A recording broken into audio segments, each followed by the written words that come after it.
কিরে ভাই ডাকলি কেন? বড় ইচ্ছে করছে ডাকতে, আচ্ছা কি হয়েছে বল। কথা ছিল সাথে তো আচ্ছা কি কথা? নেই মনে কি কিছুই।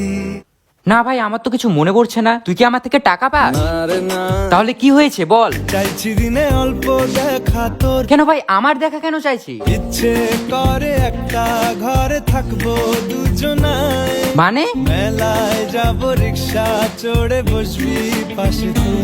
ভাই তুই কি বলছিস? এসবের মানে কি? জানি নেই মানে, তো তাহলে বলছিস কেন? জানি না কেন, তা জানি না। ভাই তোর মাথা ঠিক আছে তো, নাকি ডক্টর দেখাতে লাগবে? লাগে না, লাগে না, হ্যাঁ লাগে না তো থাক, আমি বাড়ি যাচ্ছি। কি হলো আবার আটকাচ্ছিস কেন? আটকে তোকে রাখতে চাইছি খুব, ভাই আমার হাত ছাড় তুই। পারবো না আমি ছাড়তে তোকে। মা